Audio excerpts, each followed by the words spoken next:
purpose is now to focus more on the youth of Hong Kong. The aim is just to spread this, beautiful art more and more and more, not just to Hong Kong, but to start to spread it more globally as well.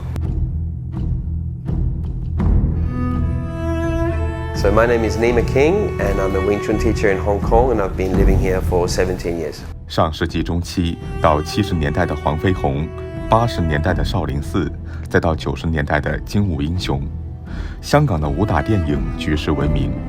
由李小龙时代开始，各门派的精妙武术通过大荧幕走进全球观众视野，一度吸引不少外国影迷漂洋过海来港拜师学艺，其中就包括澳大利亚小伙Nima King。There's obviously Yip Man. His first student, Long Sheng, Lok Yu, was the second student.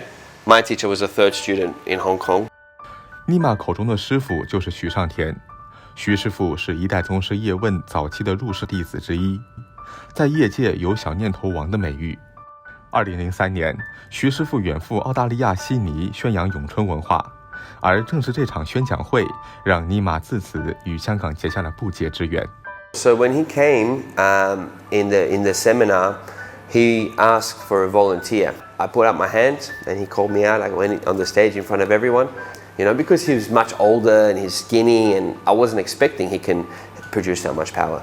And he just sort of looked at me, looked up and down and smiled, and then as he was talking, he moved a little bit faster, and then he nearly hit me to the floor. It's like what you would see in a movie. I've never experienced something like that, so that's why I decided to come and learn from him. 惊叹于咏春中蕴含的博大精深的东方文化，这位年轻人毅然决然离开了家乡澳大利亚，漂洋过海远赴香港拜师学艺。Yeah, so the first few years I was here, I couldn't speak at all a word of Cantonese. I couldn't understand anything, and Master Choi couldn't speak or understand English. His way of teaching was through feel, was through touching, give me the feeling of what it should be like. 对于初到香港连一句中文都听不懂的他来说，要理解咏春中所蕴藏的以柔克刚、以小挫大、以整破中等中式传统哲学，无疑是困难重重。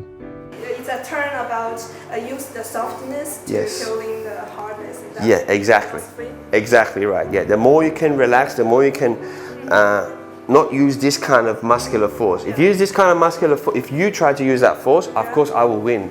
My father wasn't really around, and he died, earlier, and so for me, Master Choi was really like a father figure. But many times I was watching what he's doing. If he's going to water the plants, or the way he treats his wife and his kids, the way he holds himself, I was absorbing. So that, I think, what I was gaining from him went beyond the language. 正是徐师傅如家人一般的细心教导，让身处异乡的他迷上了咏春，更爱上了香港这座多元包容的城市。2014年，徐师傅离世，而叶问咏春也被列入香港首份非物质文化遗产清单。作为叶问的徒孙，他决心要在香港办一所学校，让更多人认识和了解这一文化。So I opened a school at the Wing Chun School in 2008. Well, the purpose in the beginning was just to share what Master Choi has taught me, because it really had changed my life, to such a deep level. And I'm like, okay, I want to share it.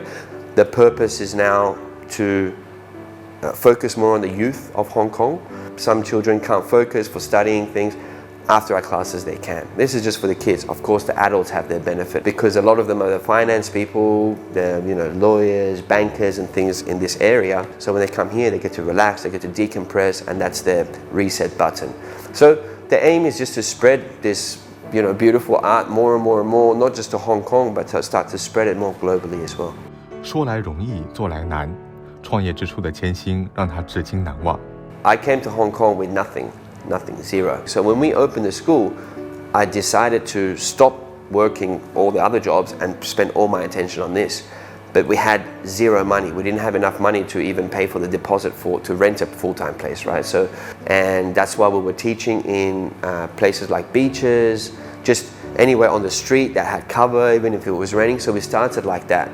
凭借过人的毅力，尼玛和创业伙伴最终排除万难，建立了全港最大的咏春学校之一，累计教授的学生有数千人。